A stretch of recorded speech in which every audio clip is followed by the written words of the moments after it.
There we go. Okay, so hand it over to you, Lee, and I look forward to hearing about this. Super. So just to quickly ask Debs, can I share my Yes, screen? you can. I'll just do that. I'll just make you a host. There you go. Thank you. Yeah. So you should be able to do it now.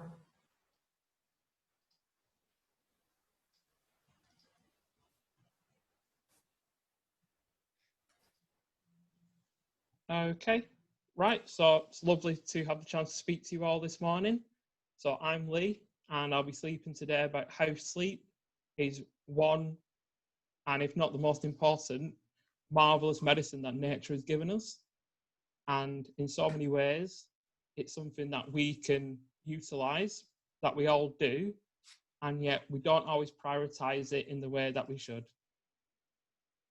So I'm just going to share my screen now, and we'll go ahead with this.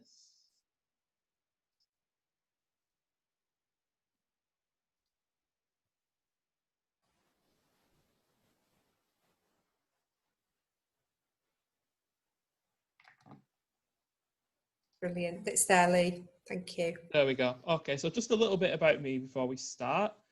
Now, I kind of come from a more scientific background, and yet in so many ways, people would probably describe what I do now as taking ancient wisdom, some elements of modern science, and sprinkling spirituality on top of it.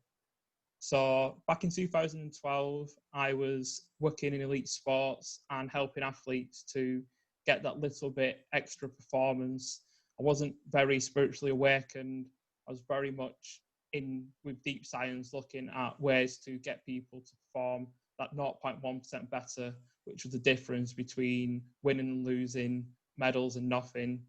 And very much on that kind of pathway that so many of us are when we train to become something, and then we narrow our vision on what our capabilities might be and what our actual direction and purpose is in life. But I had my own, in many ways, spiritual awakening when in 2014 I lost the ability to walk due to illness.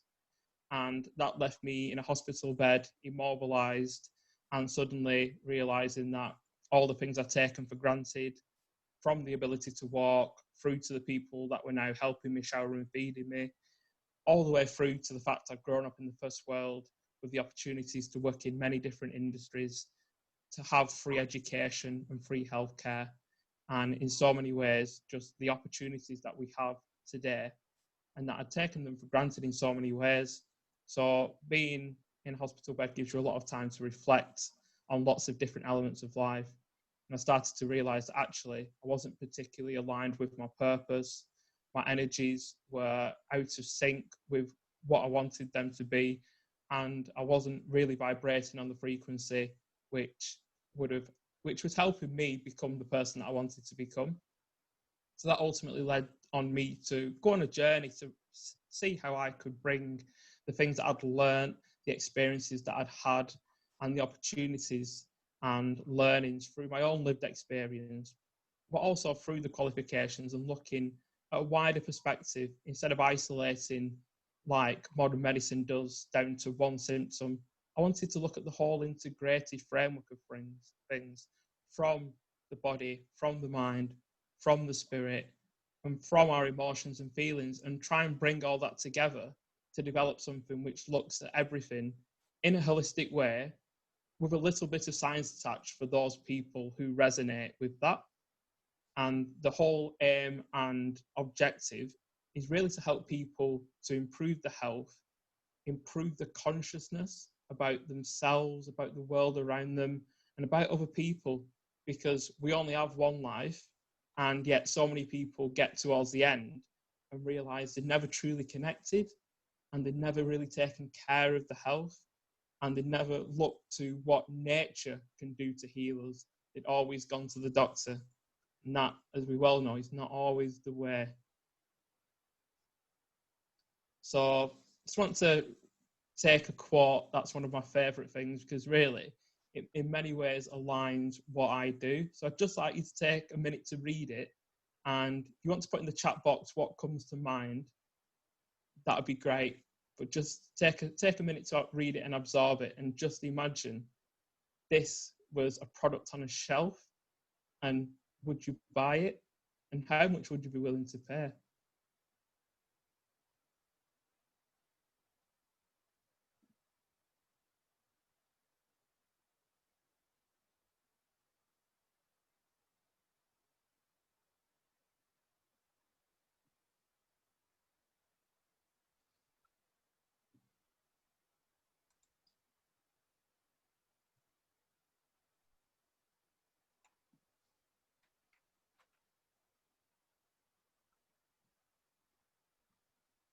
Okay, thank you for that, guys. So we'll just revisit that at the end after I've gone through a bit about what I do and why I do it, and just kind of looking. I mean, we are going to go a little bit deeper into what happens if you don't sleep, because in some ways it's easy for us to just take a little bit from sleep when we've got other things to do. And in a similar way to breathing, we quite often, because we just go and do it at the end of the night, don't really prioritize it or appreciate it in the way that we should. Okay, so in many ways, as I aim to help people to sleep better and to have a better relationship with the sleep, really, it very often starts with why, because so many of us have become, in some ways, disconnected from why we actually sleep and why it's important. So the best way to actually do that is to kind of dig a little bit further back into the history of sleep and the history of light in many ways, and us as an evolutionary species. So 200 years ago, around the time of the light bulb being invented, the average sleep was 10 hours for an adult, which now, if you can imagine, is almost a luxury in our modern everyday lives. And 10 hours is a lot, especially given that we're now told from a scientific perspective to aim for around 8 hours. And that is based on some science, which in so many ways, our scientific understanding of sleep, well, the first scientific study on sleep was from Stanford University in America in 1940s. So if you kind of think about how long people have been looking at mysticism and spirituality, that's thousands and thousands of years of understanding, thousands and thousands of years of people looking at it, understanding it, getting to grips with it. And then you actually look at the science of sleep and realize it's less than 100 years old. So in so many ways, it's a bit like spirituality in the 600s AD, about the equivalent. So if you kind of think where we kind of moved from then, I think it really, in many ways, it's the equivalent of surgery in the 1600s, where they still used to chop your leg off because, this might not heal. So in so many ways, it's to say that it's difficult to go off the science of sleep because it's such a young science, and yet there's so many studies.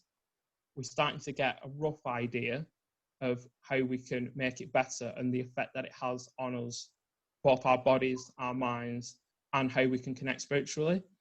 So by the time television had been invented 70, 80 years ago, it had already dropped to 8 hours, which just shows the effect of having light bulbs and the ability to stay up and do things has had on our sleep. And our bodies have not changed any in that time. We've been walking around in this particular form for 230,000 years. And yet over the course of 80 years, we chopped 2 hours off our sleep, and start to wonder what kind of effect that might have on us in many different ways. And it's got even considerably changed again, given that today the average adult sleeps for 6.7 hours. So that's a massive drop over the course of 200 years. Even though our bodies, our minds, and how we connect with ourselves, it's not changed. We're still wired the exact same way. And how we sleep and our circadian rhythms, which run our body's clocks, are connected to 98% of our cells. And when you actually think about how important that is in terms of how our cells work and the energy they give off, you start to realize that actually sleep is very, very important. So I just want you to take a minute to think about how you feel after the rare opportunity you might have had to have had a good 9 hours sleep, possibly on holiday or in a place of solitude and rest, just to think about how that felt. Understanding that sometimes when you have children, you might not have felt that for a while. And now I want you to compare that to a night where you've had a disruptive sleep, it's been too hot, there's been noise, and you've only slept for around 5 hours, you've got back late, or you've woken up very early for something, possibly to go on holiday, or because you've arrived back from an event late, just to equate how you feel after you've only slept for 5 hours. Just try to contrast the difference, because it only feels like a bit of time, and yet it has a significant effect on how we see the world and how we're able to relate to ourselves and even our own self-awareness.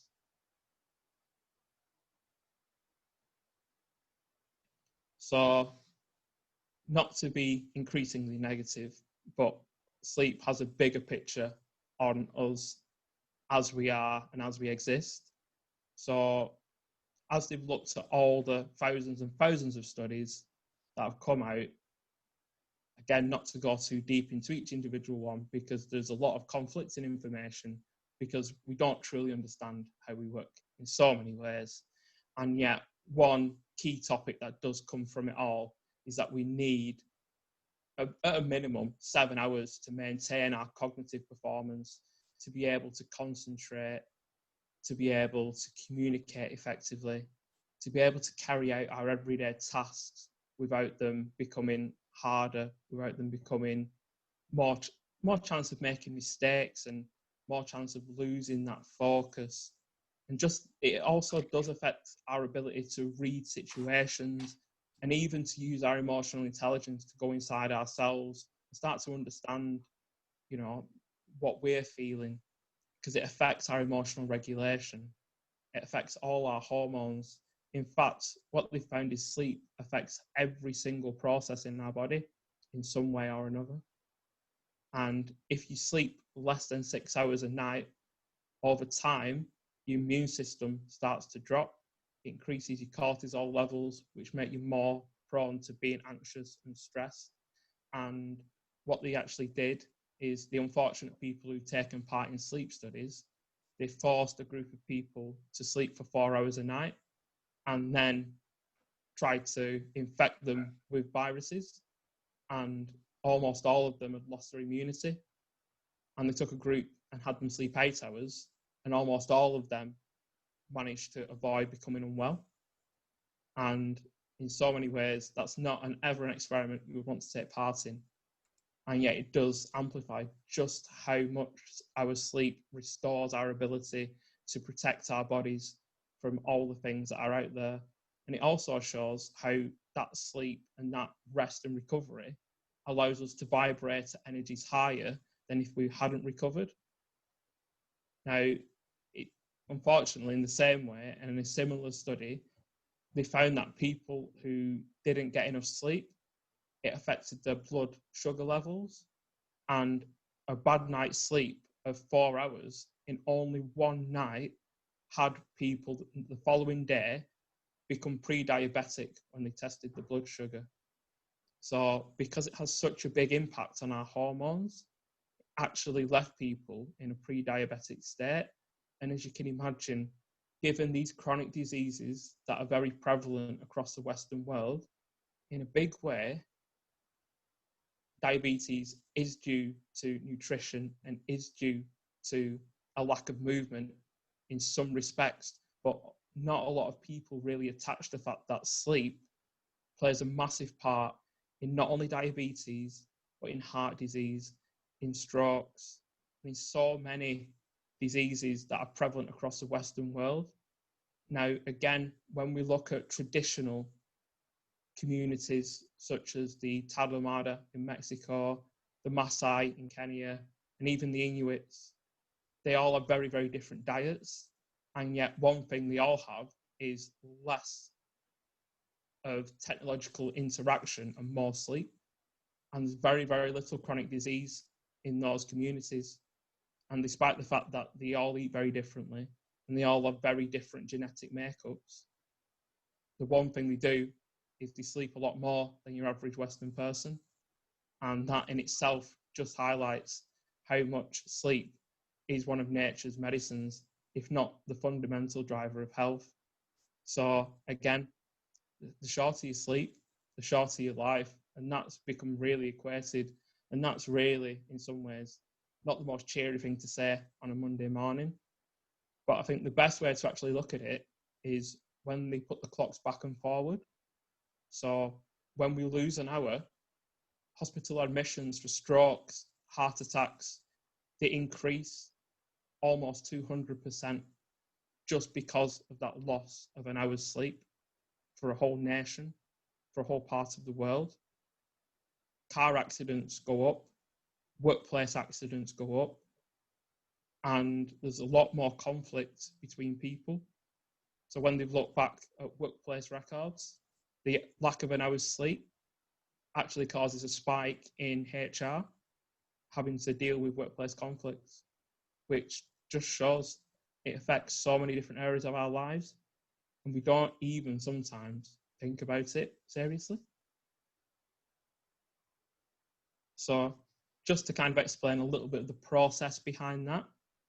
So when we don't sleep in an optimal way, it actually affects our emotions and our ability to regulate them. So if you think about a child and they've not slept and they start to become more boisterous, they start to misbehave. Well, why is that? It's because as we become tired, our emotional regulation starts to drop. Our hormones and our ability to control our emotion starts to wane, and we swing from really happy to very, very sad very quickly. And obviously that child, the parents then say, oh, sorry, he's misbehaving, he's tired, he needs a nap. And yet that doesn't actually change when we're adults. So if you don't sleep enough, then you will have that same issue where you will feel very low mood and then ecstatic, and it will swing a lot more. And because of that, what that actually does is it makes our negative thoughts more vivid. And if we don't sleep, our brain then focuses on the negative more than the positive, which kind of reduces our energy overall, makes us become more internalized and not seeing the world in a wider view. But it also means that in our relationships and in our everyday interactions, we're more likely to become triggered, more likely to feel anxious, we're more likely to feel angry. And that then leads to a world which isn't as happy because people aren't treating each other from a place of positivity, from a place of happiness. And that hormonal regulation, it affects all our hormonal processes from ghrelin and leptin, which affect what we eat and how hungry we feel. If we don't sleep very well, we're more likely to eat things that don't nourish us inside, that don't give us the nutrients that we need. And as they spike our blood sugar, they also spike our mood, both up and down. And again, it just increases the fact that we're so integrated. Everything, our mind, body, and spirit are integrated. And yet, if we don't look after one area, it becomes harder to build ourselves in the others. So our attention and focus, it's very, very difficult to really keep focused and do more difficult tasks when we've not had a good night's sleep. We're more likely to fall off, look at other things, become distracted, make mistakes, and just find ourselves not in a place where we've actually got that intent to do what we need to do that day. And in some ways, that can just be an argument at home. But that argument at home can spiral. In a bigger way, that attention and focus becomes a problem when we're doing tasks which could possibly end in us becoming seriously injured, such as driving. And in so many ways, there's a lot of information out there about drunk drivers, about how not to drive if you're over the limit. And that's understandable because drunk drivers don't react in time. The problem is a driver who falls asleep, they don't react at all. They're asleep. So they actually cause more damage than a drunk driver does, because the drunk driver reacts late, and the sleeping driver, he doesn't react at all. And yet, again, there's an occasional motorway sign saying pull over if you feel tired, but it's such an important thing. And if your job involves machinery, if your job involves being in a place where there's a potential of danger, it's so easy. A lot of workplace accidents and a lot of workplace conflicts actually start with people being underslept. And that's, again, it's part of our lives, and we have to embrace it and take it more seriously. And finally, there's the motivation and learning aspects. So it's very difficult to dig into ourselves, to learn new things if we're tired, to be motivated to go and do the things that we need to do in life. And again, it's more difficult to dig into ourselves, to really live in alignment with our purpose, to have that energy to wake up in the morning and say, I'm here, I'm making a difference, I've got a path to follow, and I want to become more enlightened, and yet I'm so tired, I can barely get up. And it doesn't correlate to really being able to dig into ourselves and to understand ourselves more. And that self-awareness allows us to be more compassionate and empathetic to others, and start to actually understand how our energies flow and how we move around the world and how we navigate our everyday lives. So there's a lot of different things that affect our sleep, and some of them being physical, some of them being mental, and some of them being spiritual. But the biggest thing in my work, and the biggest thing often highlighted, is a lack of purpose. If you don't have a reason to get up in the morning, then you don't have a strong reason to go to bed and to really cherish your sleep. Realize that your sleep will allow you to bring your gifts in a more powerful way the following day. So when we start to align to our purpose, to understand who we are, to understand why we wake up in the morning and what we bring to the world, when we become aware of that, we're actually able to prioritize that over the entertainment that we might watch in the evening that stops us going to bed, over just doing those tasks which aren't as valuable as our purpose, aren't as valuable as our mission in life, and aren't as valuable as the person that we wish to become. So that lack of purpose then leads to us not valuing sleep. So we'll just take an hour off sleep to do something else. That thing is more important. We can't suddenly generate more time in a day. We can always take an hour from sleep to do something. And until we value sleep, we're not able to really appreciate it. And if we don't value it, then we won't take the action needed to get a little bit more. And that little bit more suddenly amplifies and compounds really quickly to make us happier, more fulfilled, filled with more energy, more passionate about what we do. And again, when we kind of look at the chemicals that affect our sleep, caffeine, alcohol, and smoking all stop us from being able to sleep effectively. Caffeine mimics adenosine, which is a chemical in our brains which goes into receptors to tell us we're tired and we need to rest. And caffeine goes into those receptors and doesn't let the adenosine go in. So it blocks them. So caffeine doesn't actually give you energy. It stops your body being able to tell itself it's tired. And if you do that in the morning, in some ways, it's not as much of an issue. But caffeine has a half-life. So after 6 hours, half of it is still there. So it still blocks you. So if you were to drink things with caffeine in the evening, and some hidden things have quite a lot of caffeine in, such as dark chocolate, for example, but it then stops your body being able to tell itself it's tired and stops your body being able to start to switch off and understand that actually I'm so tired, I now need to rest. And alcohol, for so many people, feel that actually it helps me go to sleep. And for some people, it reduces their anxiety and therefore lets them find it easy to go to sleep. But as your liver processes it, it starts to disrupt your sleep cycles and shortens them so they don't regenerate you in the way that they should. And again, that's another way that you might feel like you slept for a long time, but sleep quality is important as sleep quality. So it's really important to try and get your cycles in a way that actually leaves you feeling energetic, rejuvenated, refreshed in the morning. And the other two things are about the processing of how we get to sleep. So when we fall asleep, our body core temperature drops by 2 to 3 degrees. And that's what signals us moving into sleep. So if we have a big meal very close to our sleeping time, what actually happens is it takes a lot of energy and a lot of blood flow to digest that food. So what actually happens is it increases your core body temperature as the thermic effect of food takes place, and then that stops us being able to drop the temperature as quickly, making it harder to go to sleep. There's also the element of feeling full and bloated, or just feeling uncomfortable, as generally with a full stomach and lying down, it's quite an unusual position to be in, and you're generally more likely to not feel as comfortable lying down. And the other one, interestingly, is exercise, because if we exercise very late in the evening, that's something else which increases our core body temperature. And when they look at insomniacs and people who simply struggle to go to sleep full stop, it's the core body temperature which is often a problem. They struggle to bring it down, and that stops them from falling into a restful night's sleep. So again, with exercise, it's very important.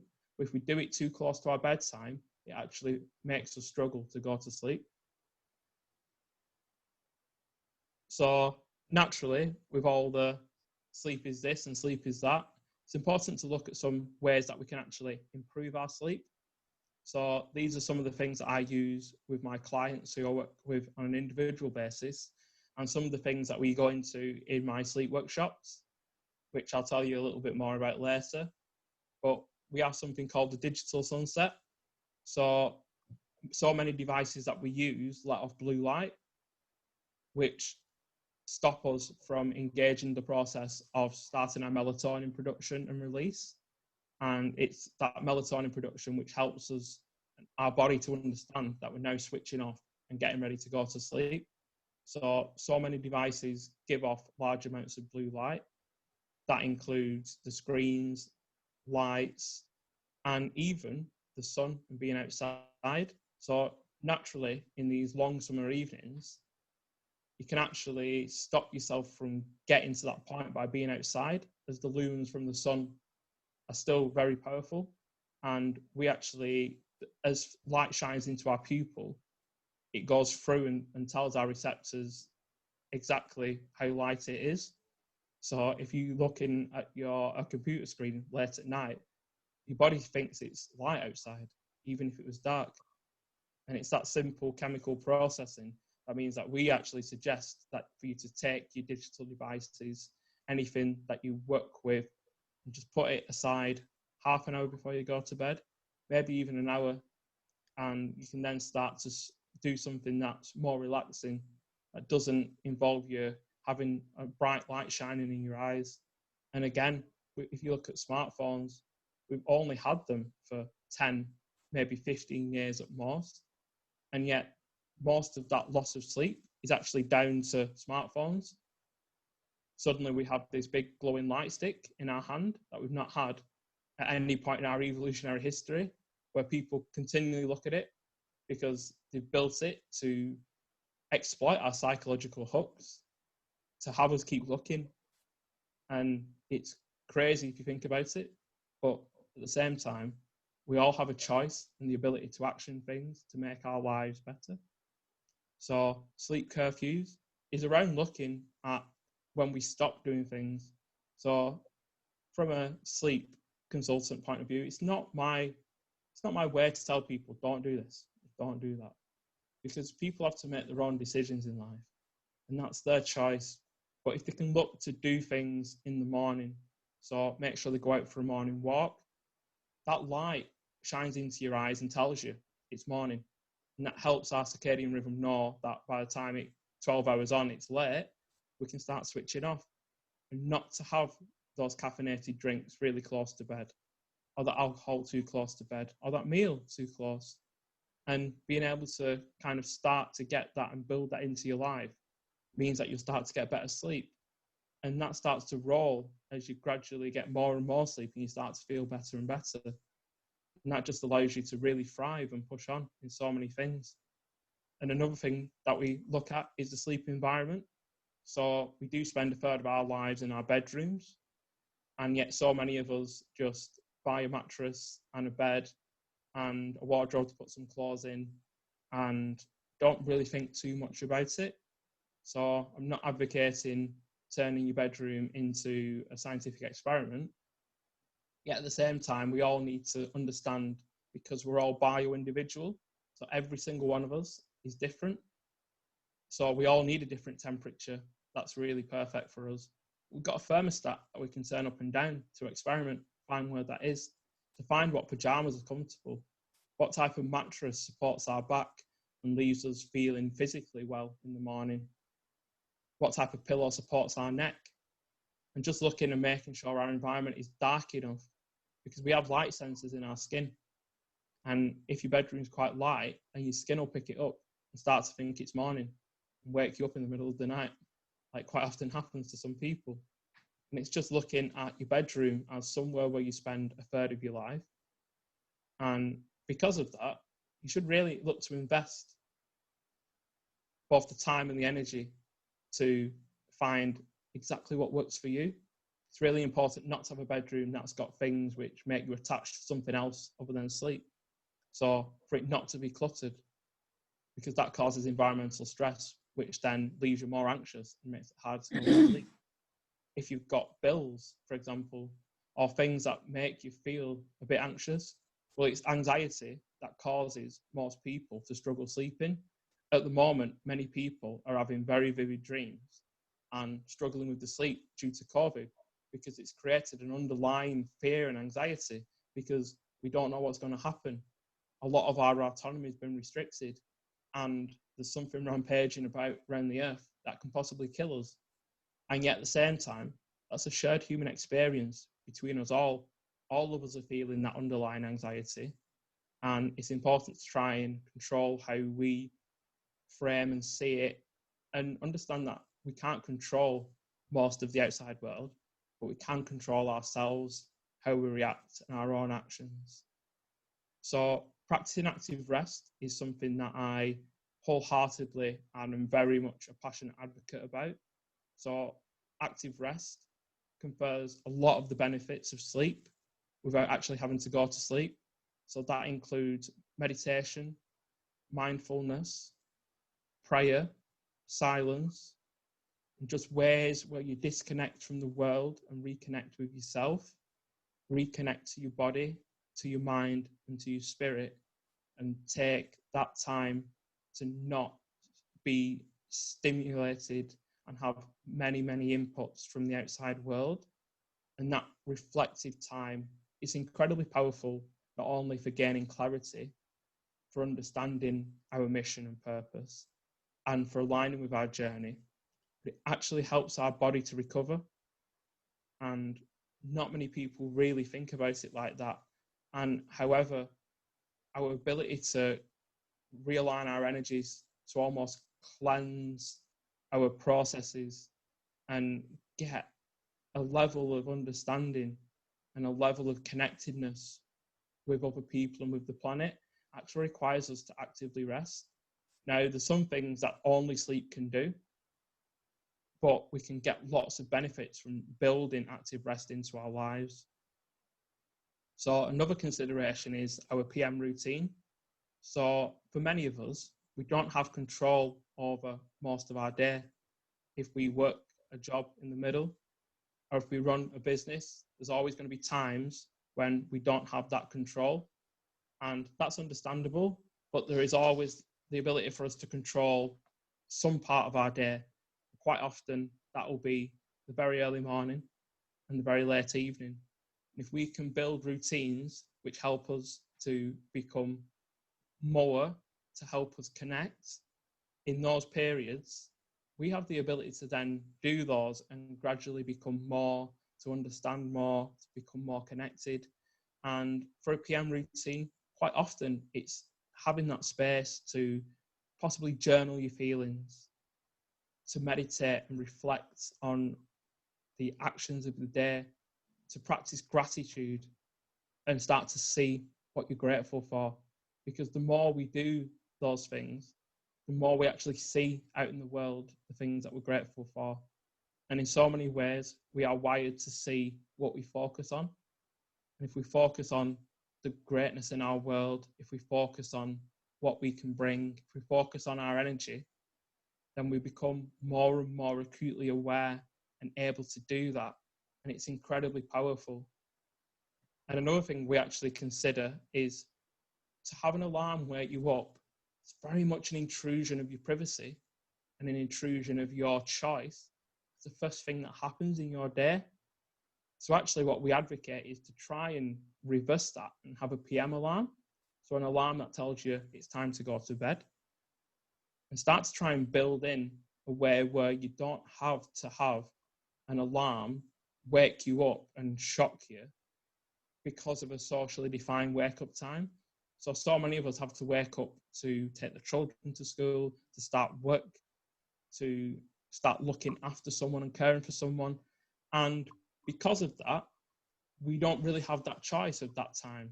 And yet, if we can start to build our sleep around that time and maybe bring it a little bit earlier, then we could possibly start getting up without that alarm. Because in so many ways, what happens is an alarm goes off and it shocks you, it scares you, it causes you to trigger your flight or fight response. And that's not what you want to feel first thing in the morning, because you can't run. So you're going to feel anxious and feel like, And then if you start pressing the snooze button, you're telling your subconscious that you're not going to keep the promise of the time that you're going to wake up at. And over time, you start to actually tell yourself, I'm not keeping promises to myself. And that actually, over time, starts to make you feel that, you're not being authentically yourself because you're not doing what you say you're going to do. And that, again, is something that we don't often look at. And yet our body, our mind, our spirit doesn't like it. And we don't keep our promises to ourselves. So another thing that we actually go deep into is naps. Now, originally, we are designed to sleep twice. And you see that in babies and toddlers. And yet, by the time they go to nursery and school, it's socially inbuilt out of us. Now, the ancient Romans were very aware of this. And they called it sexta, the 6th hour, where we'd have a nap and recover. And it's called polyphasic sleeping, which is actually what we're designed to do. And that still exists in Southern Europe today as the siesta. And even that is unfortunately gradually being phased out. But there is a reason why we all have that afternoon slump. And it's because we're actually designed to sleep. So the best way to try and work against that is, if you're able to have a nap. It's almost like a small process of 20, between 10 and 20 minutes. And that will clean a lot of the substances out of your brain, a lot of the waste from all your neurotransmitters. As our brains process, they do create a lot of waste because it's such an energy intense machine. There's a lot of chemicals and hormones rushing across your synapses and across your neurons. And it does build up waste over time. By sleeping, we actually get rid of that waste, which is why there's such a strong link between people who don't sleep very much and then suffering with degenerative brain diseases when they're older, because the waste is simply built up. They're not giving the brain the chance to clean itself. So naps are great, but at the same time, there's a lot of people who can't nap. And if you can't nap, it's about taking advantage of the active rest. So if you can't nap, that's fine. You can't force something like that, but you can meditate, you can sit in silence, you can appreciate solitude, and you can look at some of the therapies that are available from the people on this call because they're incredibly powerful. And finally, it just takes, in some ways, to identify what's stopping us. Like, we all are incredibly powerful individuals. We all have massive potential. And in so many ways, the energy and the answers are all inside of us. And yet it's so easy to be distracted by the latest television series or the opportunity to do something in the evening. And we all should favour that social connection and that lust for knowledge and the want to understand. And yet sometimes there are things that keep us from going to sleep that are not as valuable as our sleep. And it's really just about starting the process of identifying that and really starting to look, how important is our sleep? How important are we in the bigger scheme of things?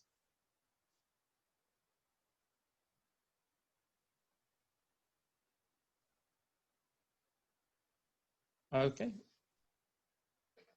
Brilliant. Seems to be having a moment with the slides.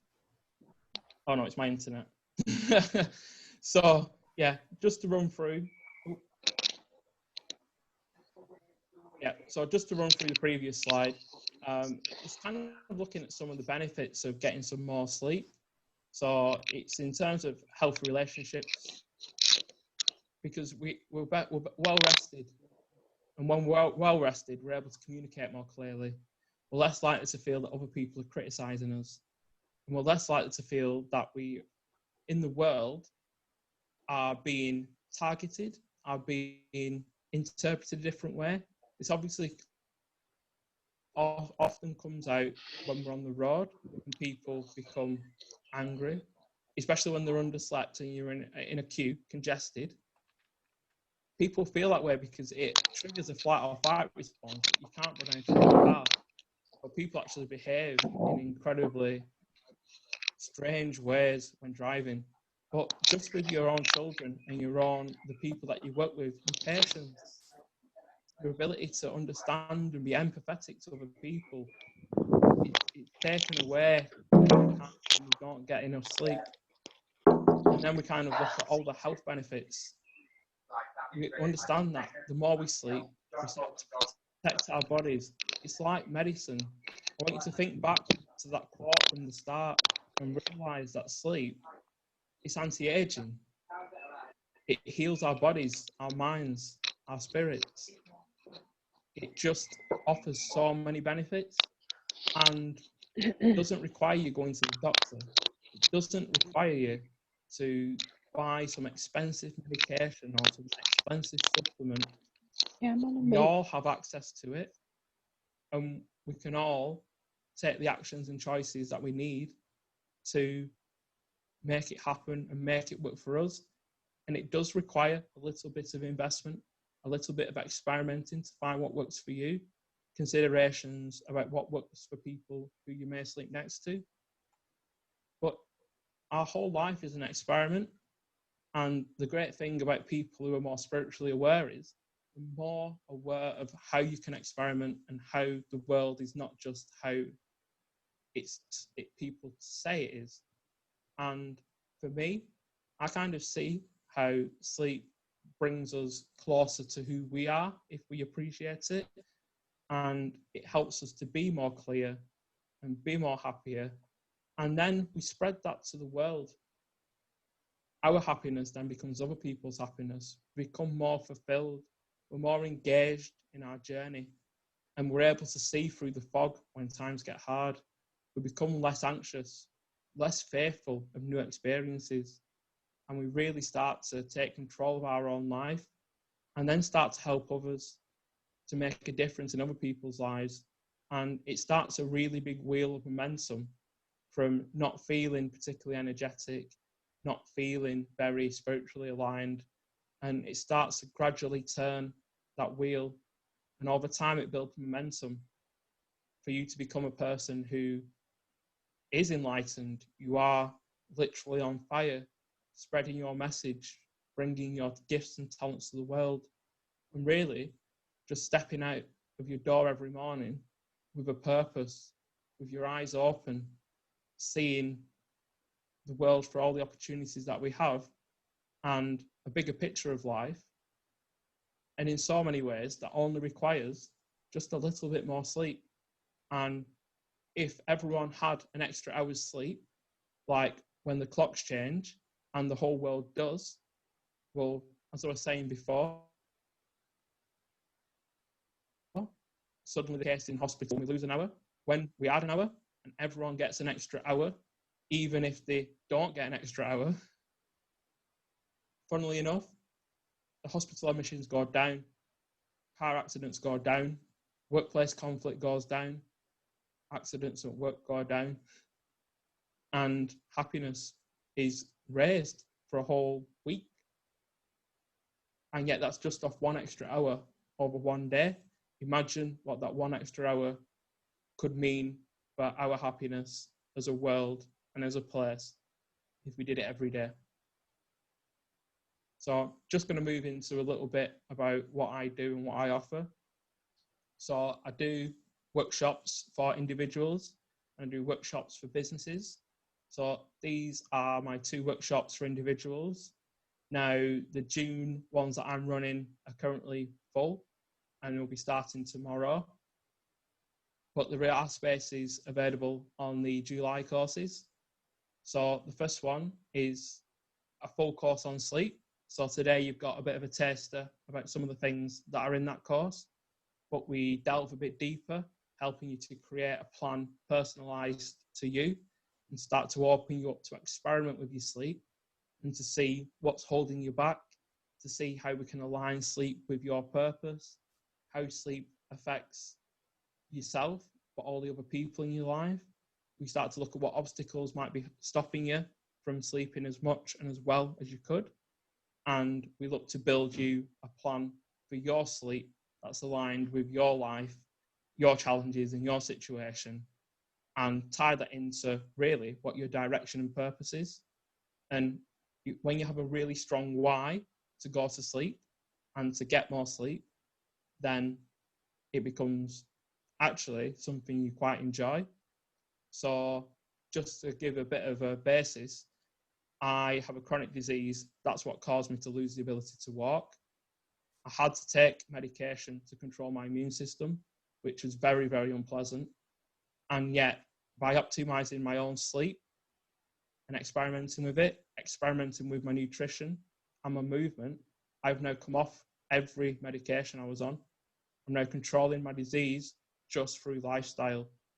And that's an incredibly powerful thing for me, because taking medication that dampens your immune system is really not where you want to be, especially given the current challenges. But it just shows if I can do that through my own illness, then other people can really benefit from taking a similar approach. So that kind of comes into my other workshop, which is an 8-week program. And it's based around how interconnected so many elements of our mind, body and spirit are, and how we can, if we start to look at making small changes across a lot of different areas. And it's really looking not at, let's go out and do this is my massive goal, but actually looking at it on a small level, because if we make lots of little changes across our lives, they start to compound really quickly together. So we look at sleep, nutrition, movement, mindset, habits, beliefs and feelings, and how they're all interconnected. And I run that course with just 4 people, so they get the benefits of being able to ask questions, to access the resources, and really to be able to engage on a smaller level. So again, in so many ways, it's very personal, and the ability to ask questions and to be, in the room, so important. So in terms of the pricing for Roots members, there's a significant discount because, again, I'm really passionate about Debsy's cause, and I know the work that she's put in to bring these events, to bring the magazine, and really to bring together a community of like-minded people who make a real difference. And if you're interested in any of these courses, please contact me and I'll give you some more information. So just to run to the last slide now before we wrap up for today, it's just a bit to explain, actually, I also bring this into businesses. So I do wellbeing workshops within companies, including sleep, nutrition, and movement, but also do some stuff around mental health awareness and bring in a culture of care. And that in many ways is science brought into business. But once you're in there, in a strange way, you're able to spiritually nudge leadership to become more conscious of society, of more holistic practice, of their employees' well-being, and take a much wider view of the world, because spirituality has a place in business. In fact, most businesses need purpose to be purposeful, to be a vehicle for change in the world. And if they're not aligned spiritually, then they don't really know where they're going.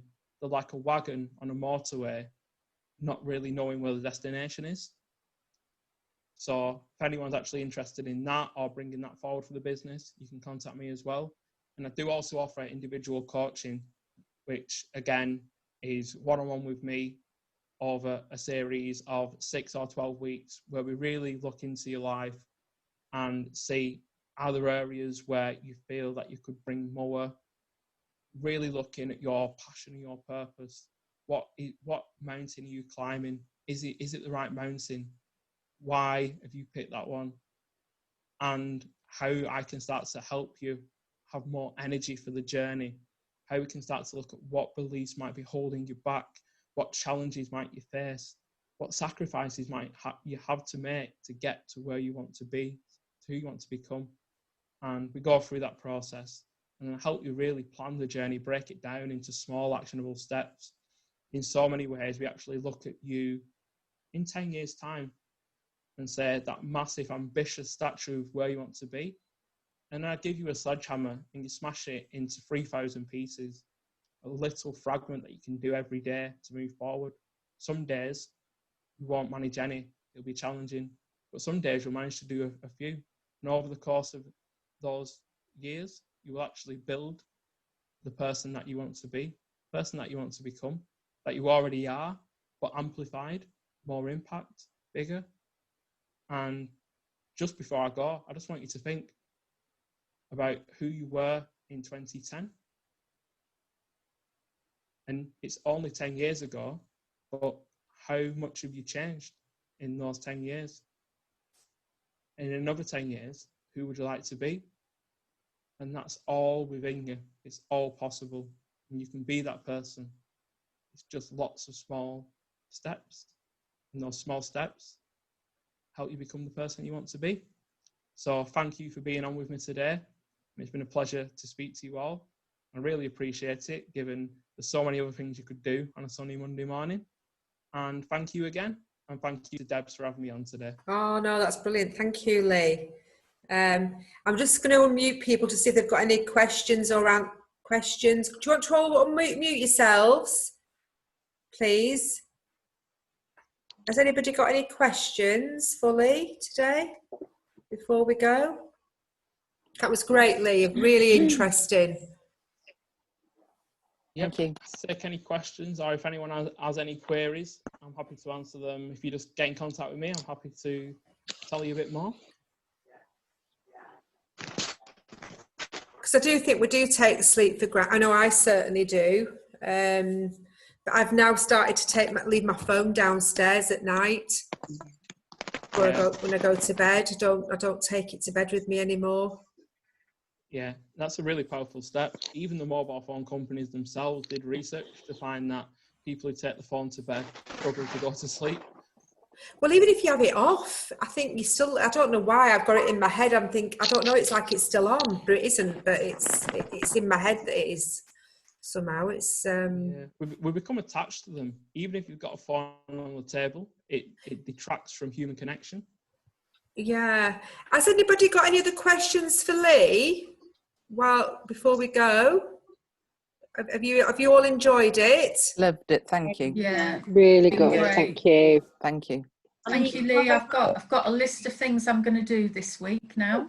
And again, if you've got anybody who you know that has got sleep problems and what have you, maybe pass them Lee's way, and maybe he can hopefully help.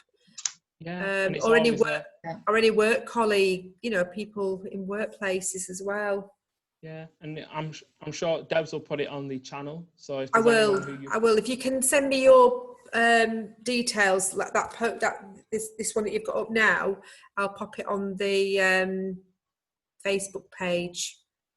Yep, as well. And I will be recording this, as you know, and it'll be on YouTube as well. So yeah, so that's great. Thank you very much. Thank you. Just to say, have a fantastic week. Enjoy the sunshine while we've still got it. and I'll hopefully see some of you on Friday at 4 for the awesome power of alignment with source and law of attraction with Serenity Sam. So Debs, yes, could I just let people know in case I messed up with I put down I was doing a live pick a card tarot reading. oh And yeah, I put it down for today, but I forgot that I'll be on Rick's course this evening, and I need to get my psychic energy ready for that. So I'm actually going to do it tomorrow afternoon at 4. And just to say, Rick, I am so looking forward to this course. I can't tell you. Is it tonight? I think so. Yeah, the booking has closed. If anybody does want to still come on, there is a couple. It closed at midnight last night. So, yeah, looking forward to it. It'll be exactly the right number of people, as always happens. yeah, and the right people at the right time, and Absolutely. whatever. Yeah. And we interesting. We went on like a thing last night, didn't we? A mediumship with Kenny, and people think, well, you know, how are you going to get that over Zoom? But they brought some really good evidence through, didn't they, last night? After that, I was on a call to America, and there was 205 participants, 8 screens, and it was more of a seminar, but people were interacting. But Zoom is fantastic; it really is. Yeah. And it's going to be the way forward for a lot of us, I think. Going, you know. Yeah, it is. Well, yeah, because it just connected people from Australia, Norway, all over America, Belgium, Germany, UK, and it's brilliant. I mean, there was one lady there, I think she was in Florida, and she actually had a mobile phone wedged or in a holder on a car, and she was watching while she was driving, so to speak, listening while she was driving. You got to see her driving. I thought, you hope you just stop. Keep your eyes on the road, lady, you know. To leave quickly. I won't do meditation like that, obviously. Right, okay. But no, that's been lovely, Lee. Thank you very much. And I've been a lot more mindful when I go, you know, although I do try.